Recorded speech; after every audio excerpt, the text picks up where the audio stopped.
Isabelle Maréchal.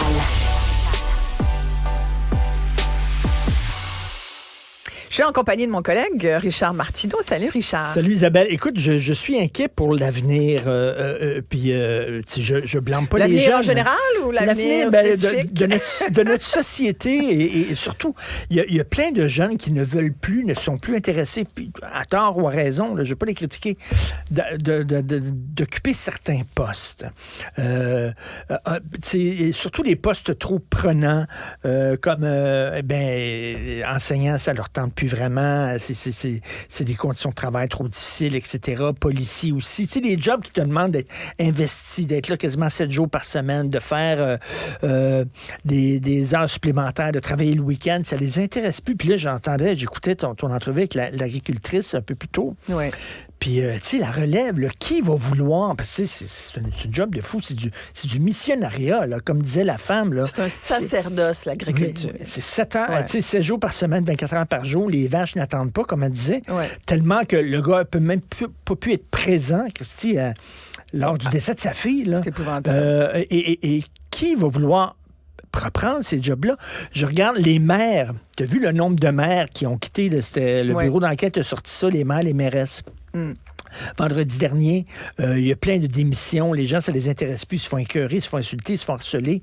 Aujourd'hui, en France... Sans parler des événements comme la mairesse de Chapelle qui sont extrêmement traumatisants. Gérer des feux, des populations où on te dit ça va tout brûler, il n'y a plus rien à faire pour ta ville.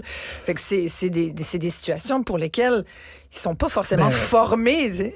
Aujourd'hui, c'est le congrès en France de l'Association des maires de France. Et un des problèmes, c'est qu'ils ont de la difficulté à recruter. Tu as plein de communes où ils n'ont plus de maire, ils n'ont plus de mairesse. Là-bas, on dit la maire. Hein? Et non, la mairesse, c'est la femme du maire. La maire. Mais donc, ils ont énormément de problèmes de recrutement. Et tu sais, dans plein de postes clés importants de notre société, tu te dis, Christy, on s'en va où, là? Mais tu sais, quand tu dis... Puis tu as raison de poser la question, mais quand tu dis les jeunes sont plus intéressés parce que c'est trop de... Tu sais, c'est trop d'ouvrages, finalement. Oui. Mais je les comprends. Oui, là, je les comprends, là. Tu dis à tort en raison. Moi, je pense qu'ils ont plus raison que tort. Tu sais, quand tu vois les conditions de travail, tu sais, les profs là, qui vont sortir demain pour une durée indéterminée, c'est parce qu'à un moment donné, ça fait des années, moi j'ai parlé à des profs sans doute aussi, qui disent ça fait des années qu'on le dit, et on ne se fait pas entendre. Mais tu sais, toutes les jeunes profs quittent après 4 ans, quittent après 4 ans, 5 ans, ils quittent le travail, puis tout ça. Mais tu sais, les policiers ont la difficulté à recruter, etc. Mais tu sais, à un moment donné, Christy, il faut que la société fonctionne. Les policiers qui mettent leur vie quand même au front, on va tout mais qui ont ont quand même des meilleures conditions de travail que les enseignantes. Je dis enseignantes parce que c'est surtout des femmes. Comme les infirmières, surtout des femmes également. Mais tu sais, dans le milieu agricole, souvent, même les enfants sont plus intéressés à prendre la ferme de leurs parents. Ça ne les intéresse plus. Puis tu peux comprendre aussi, ils veulent avoir une vie. Oui. Fait que là, puis ils n'ont pas l'argent. Puis le problème, c'est que le fermier, s'il donne la ferme à ses enfants, il n'a pas sa retraite. Sa retraite, c'est sa ferme. Tu comprends? Mais tu sais, on s'en va où, là? Je parlais de ça la semaine passée. Il y avait une jeune fille, une Américaine, elle a 23 ans, elle a écrit dans Business Insider un texte en disant c'est épouvantable, je dois travailler 5 jours semaine, 8 heures par jour. Elle a fait ça n'a pas de bon sens, là. Tu sais, le Journal de Montréal a repris ça, là. Oui. Elle pleurait, elle trouve ça dur, puis tout ça, mais tu sais, tu dis, OK, elle, ça ne tente plus, elle va avoir. Puis en même temps, je comprends. Ils ont vu que leurs parents n'étaient pas là, les parents n'étaient pas présents lorsque, je sais pas, c'était leur anniversaire ou lorsqu'ils présentaient un spectacle à l'école parce que leurs parents travaillaient trop. C'est des enfants avec une clé dans le cou, qui arrivaient tout seuls, devaient se faire à manger. Bon, ça. Ils ont vu leurs parents se brûler au travail.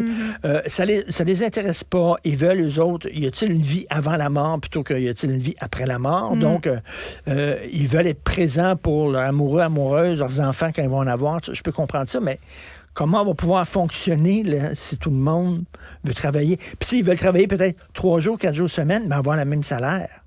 Mais tu sais quoi? Je pense que c'est parce qu'on pense... On s'en va où, là? Mais je pense qu'on s'en va. Il faudrait que...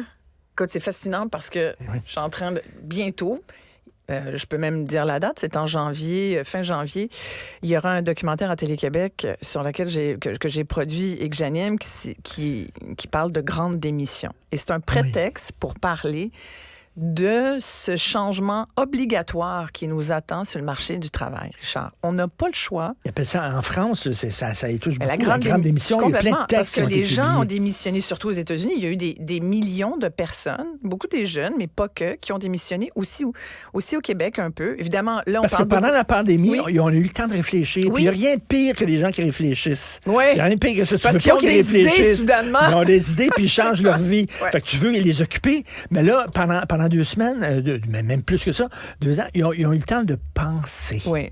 Et là, ben, est-ce que ça m'intéresse de travailler comme un fou? Est-ce que ça m'intéresse? Et la là, réponse, des fois, c'est non. ils veulent changer. Et je parlais à une spécialiste des relations, des ressources humaines la semaine passée. Elle disait, ben, peut-être que les jeunes ont raison, puis il faut repenser le monde du travail. Oui. Il faut repenser le monde du travail. Et je pense que les jeunes sont plus vite que nous aussi. D'un point de vue technologique, là, ils font les affaires en... Ce qui nous prend 3 heures, ils vont le faire en 30 minutes. Non, mais toi puis moi, là, on T'sais? est la même génération. Là. Nous autres, on s'identifiait à notre travail. Nous autres, là, notre travail, là, notre carrière, là, on s'épanouissait dans notre carrière. T'sais, quand on fait des parties, notre génération, première question que tu poses, qu'est-ce que tu fais dans la vie? Oui. Qu'est-ce que tu fais dans la vie? Mais il faut arrêter ça. Fait que, on s'est énormément identifié à notre travail. Ouais, on nous appelait la génération X aussi. Tu mets un X sur ta vie. T'as même écrit un livre là-dessus. Mais pourquoi on s'identifiait comme ça à notre travail? Parce qu'on l'a fait, notre job. On l'a créé, notre job. Ouais. Il n'y en avait pas de job. Quand on est arrivé sur le marché du travail, là, Christy, il a fallu créer notre job. Ouais. Et toi, t'es entrepreneur toi-même. Là. Fait que c'est certain, le travail, c'est important. Les jeunes, c'est pas la même affaire. Non. Ils veulent vivre. Et pourquoi pas? On a une vie à vivre, Christy. Tu sais, les derniers moments de ta vie, est-ce que tu vas dire, j'aurais donc dû plus travailler? Je regrette de ne pas avoir plus travaillé. Ouais. M'étonnerait. Puis autour de ton cercueil, compte le nombre de boss que tu as eu. Non, ben là. Je pense pas qu'il y en ait un. Non. On est une grande famille. Voilà. On dit. Écoute, on pourrait continuer longtemps, Oui. mais c'est tout le temps que nous avions. Ben, j'ai hâte de voir ton documentaire. Avec Écoutez, plaisir, je viendrai t'en parler à ton OK, émission. super. Merci, Richard Merci. Martineau.